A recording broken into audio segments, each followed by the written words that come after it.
अब यहाँ केही सबै दिग्गज बौद्धिक व्यक्तित्व हुनुहुन्छ, पढे लेखेका व्यक्तिहरू हुनुहुन्छ, यहाँ के लेखेको छ भन्ने कुरा त पढ्न सक्नुहुन्छ होला। के लेखेको छ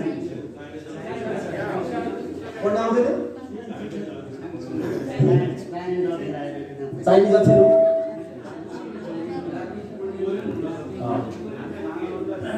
हो, काला अक्षर भैँसी बराबर भन्नु होइन, संक्षिप्तमा यो काला अक्षर भैँसी बराबर भयो।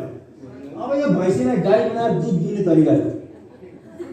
यो काला अक्षर भैँसी बराबरलाई गाई बनाएर दुध दुहेर त्यो दुधलाई पैसा पारेर त्यो दुधलाई के अरे घिउ बनाएर बेचेर धनी बन्ने मेकानिजम छ, त्यो हो यसको अर्थ। जापानिजहरूलाई तपाईँले भेट्नु भएको छ। जापानिजहरूले सोध्नुहोस् 60 वर्षको उमेरमा पनि भर्खरको तरुण देखिनुहुन्छ, what is the secret behind this? उसले भन्छ काइजेन। यो काइजेन हो। 60 वर्षको उमेरमा पनि भर्खरको देखिनुहुन्छ, राज के हो? काइजेन। 60 वर्षको उमेरमा जापानले यत्रो ठुलो प्रगति गर्यो, what is the secret behind this? Kaizen. तपाईँ यति ठुलो बिजनेस एम्पायर खडा गर्नुभयो, जापानले यत्रो ठुलो आर्थिक प्रगति गर्यो, सबै कुराको राज के हो? काइजेन।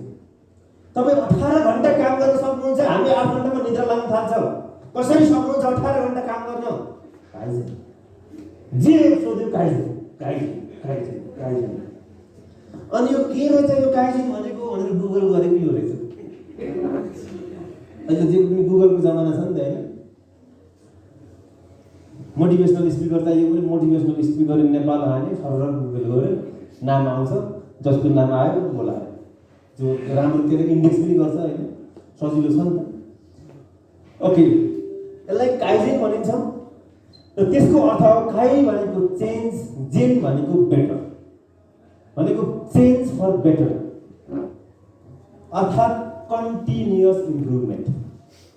जापानिजहरूको सफलताको राज भनेको कन्टिन्युअस इम्प्रुभमेन्ट।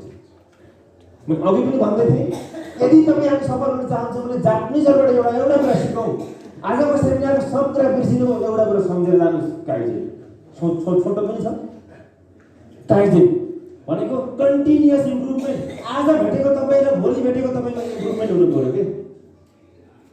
तपाईँले आज बोल्ने भाषा र भोलि बोल्ने भाषामा इम्प्रुभमेन्ट हुनु पर्यो। तपाईँले आज लगाउने कपडा लगाउने तरिका र भोलि लगाउने तरिकामा इम्प्रुभमेन्ट हुनु पर्यो। हरेक कुरामा तपाईँको इम्प्रुभमेन्ट हुनु पर्यो। एभ्रीबडी, सबैजनाको एभ्री डे एभ्रीवेयर, जहाँ कतै पनि हाम्रो कन्टिन्युअस इम्प्रुभमेन्ट। मेरो अनलाइन कुरो बिर्सिनु होला, खासै राम्रो पनि छैन, सम्झिनु पर्ने पनि छैन, तर एउटा कुरो सम्झिनु होला, एकजना फलानु आएर चाहिँ बोलेको थियो, जापानिजहरूको काइजेन सिकाएर गएको थियो भने काइजेन सम्झिनु होला, लाइफ यसले काम दिन्छ। मेरो अनुहार बिर्सेँ भने काइजेन नबिर्सिनु होला, जसको अर्थ हो कन्टिन्युअस के अरे कन्टिन्युअस इम्प्रुभमेन्ट। एभ्री डे, हरेक दिन सुधार। बुझ्नु भएन भने भन्नु है।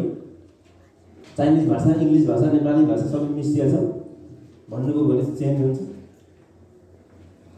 कन्टिन्युअस इम्प्रुभमेन्ट र इम्प्रुभमेन्टको दिशामा अगाडि बढ्दा आफूले आफूलाई सुधार गर्दै अगाडि बढ्दै जाने क्रममा आफ्नो सोट एनालिसिस भन्छ, आफ्नो स्ट्रेङ्थ, आफूसँग विकनेस, थ्रेड्सहरू,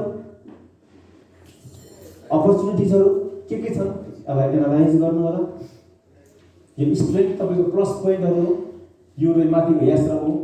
स्ट्रेङ्थ भनेको तपाईँसँग भएको राम्रो गुण, अपर्च्युनिटिज भनेको पनि मार्केटमा भएको राम्रो गुण, विकनेस भनेको तपाईँमा भएको कमजोरी, थ्रेड्स भनेको मार्केटमा भएको च्यालेन्ज। यी एनालाइज गरेर तपाईँ अगाडि बढ्नुभयो भने र कन्टिन्युअस इम्प्रुभमेन्टको तरिकाले अगाडि बढ्नुभयो भने अगाडि बढ्न सजिलो छ। अर्को कुरा, पर्सनल डेभलपमेन्टको अर्को तरिका, एउटा चार्ट बनाउन सक्नुहुन्छ। हामी अहिले सबै प्र्याक्टिस गर्न हामीले टाइम नपुग्ला। यो डायरीमा लेख्न सुरु गर्नु भएको छ, यो डायरीमा सबै लेख्नु होला। अर्को सालको कार्यक्रममा यो डायरी भरिएको पाइयोस् र सरले झन् ठुलो डायरी बनाउँदैछ। तर त्यो ठुलो डायरी जसले यो डायरी भर्नु भएको छ लेखेर, जसको डायरी यो लेखेर भरिएको छ र जसले आज लेखेको कुरा चाहिँ पुरा गर्नु भएको छ, उहाँलाई ठुलो डायरी दिने। जसले पुरा गर्नु भएको छैन उहाँलाई यही डायरी काफी छ, अर्को दिन परेन। गजब छ। तपाईँले डायरीमा यसरी 4वटा रेखा काटेर तपाईँमा भएको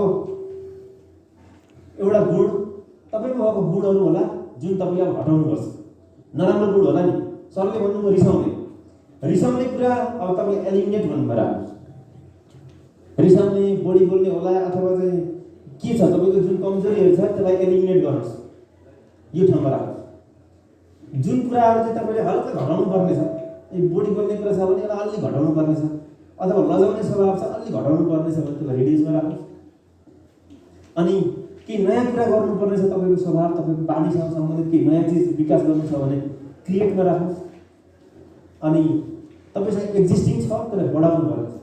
मानव तपाईँलाई पब्लिकको अगाडि गएर बोल्ने कुरा अलिक त बोल्नुहुन्छ तर अलिक बढाउनु पर्ने छ भने त्यसलाई रेज गर्नुहोस्। बोल्नै सक्नुहुन्न त्यसलाई क्रिएटमा राख्नुहोस्।